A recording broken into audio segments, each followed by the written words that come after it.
एहतशाम साहब, आप कोई सवाल करना चाहेंगे? देखिए, एक चीज बताइएगा इसमें कि अभी ये जो बात हो रही है पानी का, बड़ा बतूल ने भी जिक्र किया, नादिया ने भी किया, तो एक बहुत बड़ा वहाँ पे इशू भी है। अब साथ साथ बिजली का भी है, 22-22 घंटे। अब वहाँ पे जो कंपेन चली है, वहाँ पे तो लोगों ने ये भी बातें की हैं जी कि आज़ाद कश्मीर में 3 रुपए फी यूनिट आप बिजली दे रहे हैं, हमें भी दें। अगर ये अलहदा बात है कि पाकिस्तान में मैं, नादिया, बतूल जो है वो 70 रुपए से ज्यादा फी यूनिट देते हैं, आपको लगता है कि ये दबाव आएगा पानी के साथ बिजली का भी, जिस तरह उन्होंने सिटीजन कमेटी अगरचे कलअदम होगी आज़ाद कश्मीर में, क्योंकि ये बहुत बड़ा इशू है बिजली का। हुकूमत मजबूर हो जाएगी जो भी नहीं आएगी, और मरकज की हमायत से कोई वो रिलीफ दे पाएंगे बिजली की कीमत कम करने के हवाले से?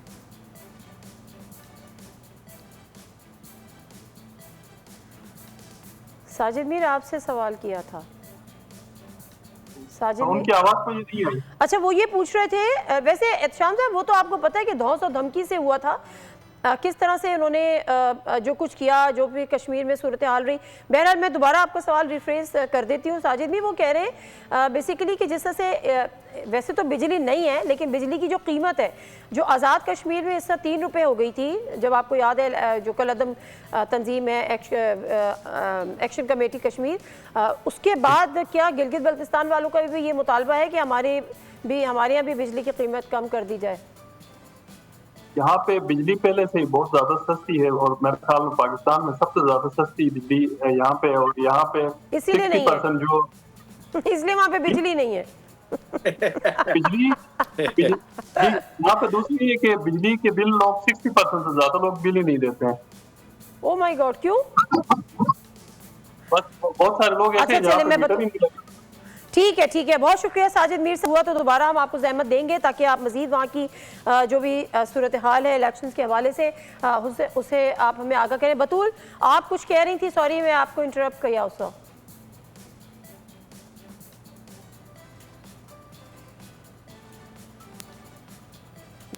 बतूल, आपको आवाज़ आ रही है?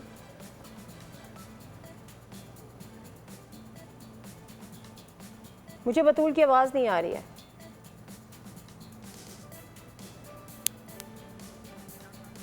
अच्छा एहतशाम साहब, अब हम ये बात ये कर रहे थे कि चलें अभी तो जिस तरह से आप भी बात कर रहे हैं, जिस तरह से बतूल भी बात कर रहे हैं, और मेरा भी अंदाज़ा यही है कि वहाँ पे एक स्प्लिट गवर्नमेंट बनेगी, वो जो हम हैंग पार्लियामेंट हमेशा से कह रहे होते हैं कि जिसमें PMLN भी होगी और पीपल्स पार्टी भी होगी।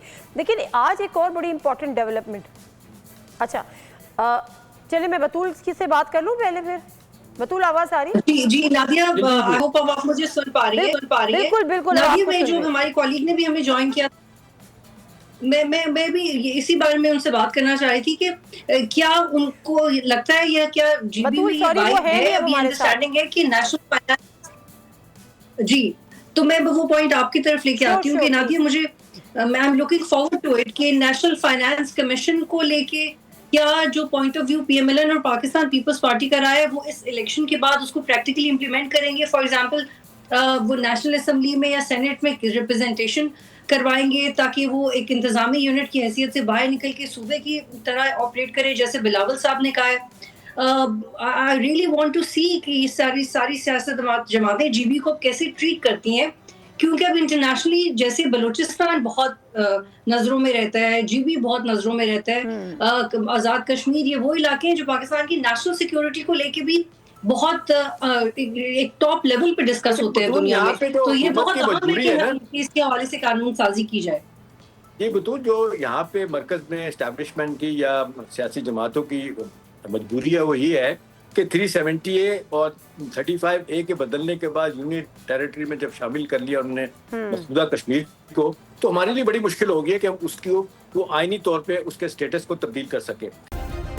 सब्सक्राइब करें और बेल दबाएं ताकि कोई खबर रह न जाए।